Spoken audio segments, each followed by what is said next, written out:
Guys, they're doing a less realistic version of alternate future of the world. So the last alternate future of the world, I tried to base it more on realism as well, but basically this alternate future of the world will not be based in realism all too much.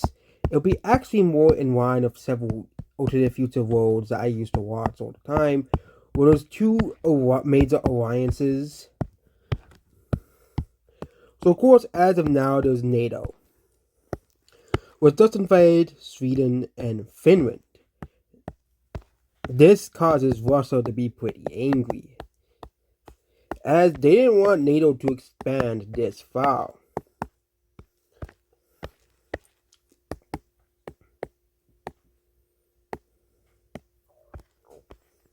And are worried that NATO could expand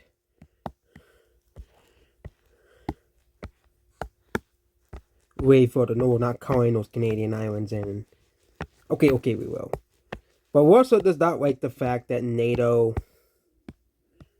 has expanded so much over the past couple of decades.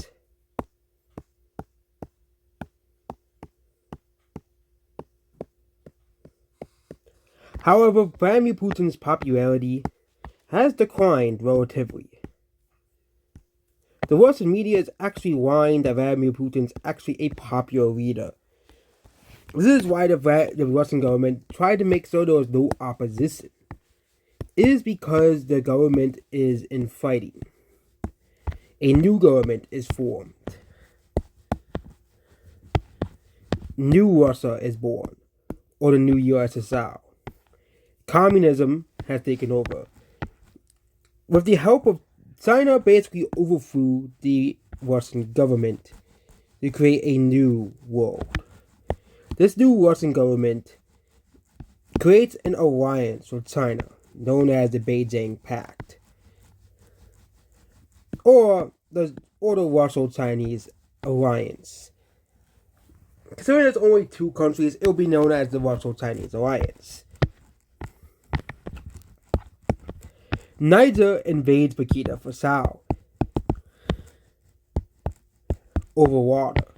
Burkina Faso was surprised by this and is invaded relatively quickly.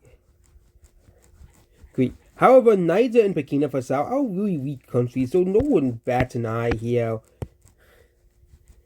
And Burkina Faso is kind of pushed back all the way over here and is basically defeated right around here.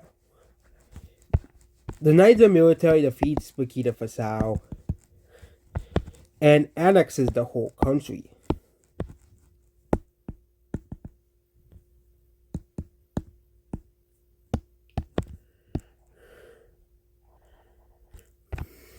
Creating the Niger Empire, named after the river.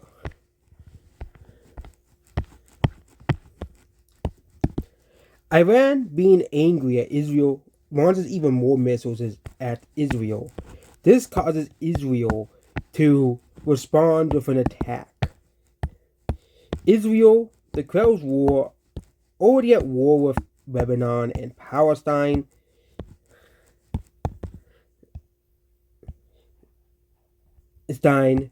Israel easily defeats Lebanon's government. The Israeli government continues expansion.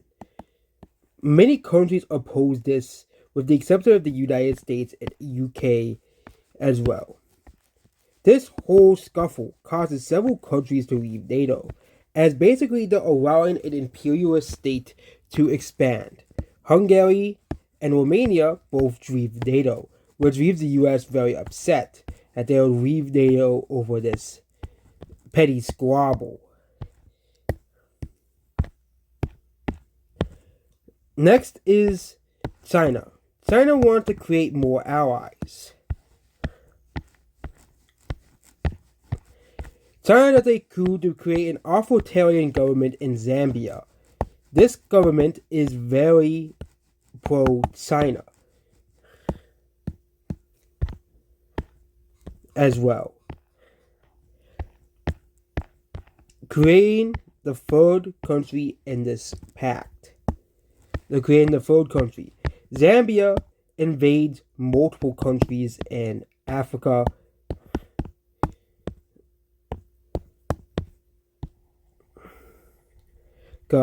and starts to invade Zimbabwe and Malawi. These countries don't really stand a chance as China is supplying them to create this empire. Yeah. With the help of China, these countries surrender relatively quickly. Zambia annexes both countries and takes them over. This causes several African countries to create an anti-China alliance, as they feel they would be next. The only ones that don't join are countries like Botswana, Namibia, and South Africa.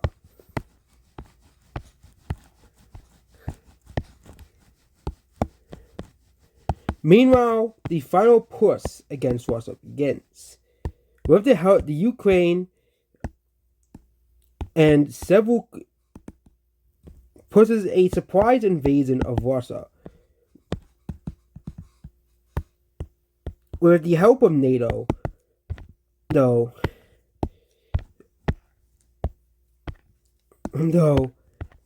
US and China firmly declare war on each other, or at least have a proxy war.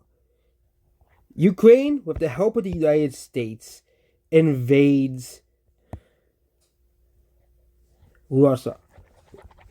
Unlike Napoleon and Hitler, this is actually a pretty successful war as it's all of Europe versus Russia.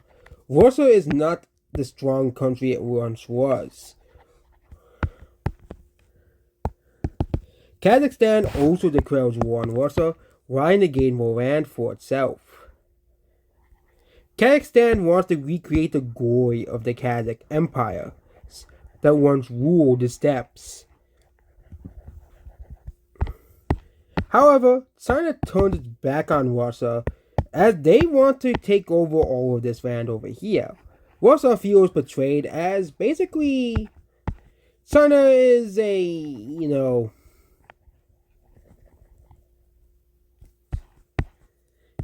China wants to extend its land.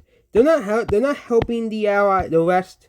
However, Russia's government basically collapses and the war is over. However, in a twist of events, Ukraine gets no land out of this. Finland gets to have its greater empire. However, the USA will take all of here for itself.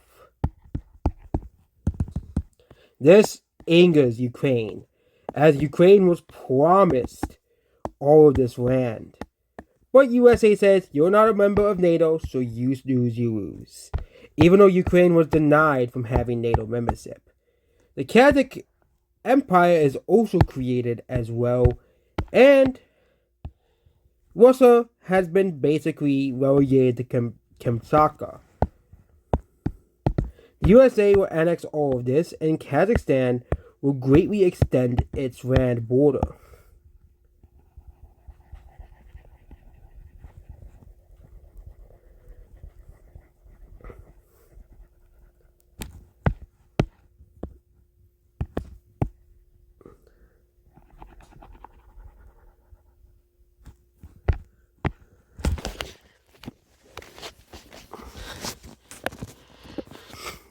This causes a lot of people to be like, what the hell did the USA do to Ukraine?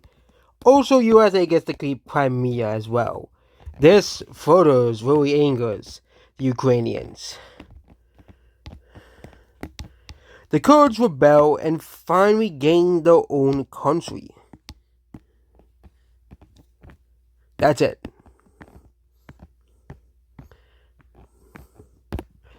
Meanwhile, a very important country collapses, Iran. Iran collapses and now becomes the Persian Empire. Persia wants to basically is a new country that now exists, and now they're gonna invade Kuwait and Iraq. Israel makes an alliance with this country as this country wants to basically spread Zoroastrianism across the Middle East to basically reclaim Persian culture back to the Middle East to its rightful owners. Israel also declares war on Jordan and Syria, to basically create this empire here.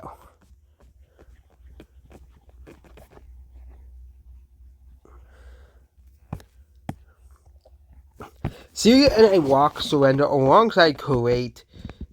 However, they do leave the Kurdish country alone, as they do want the Kurds to have their own state.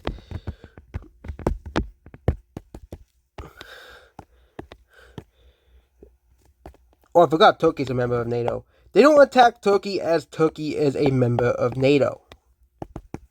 I actually totally forgot Turkey was a member of NATO. That's the only reason why Turkey has been attacked. The rest put sanctions on Israel for the first time, and also Iran, or now Persia.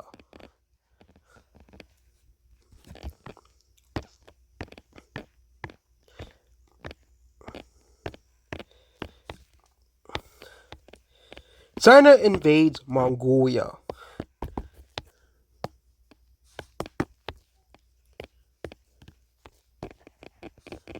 This is a very quick and easy invasion. And they do leave the northern, less populated areas to themselves.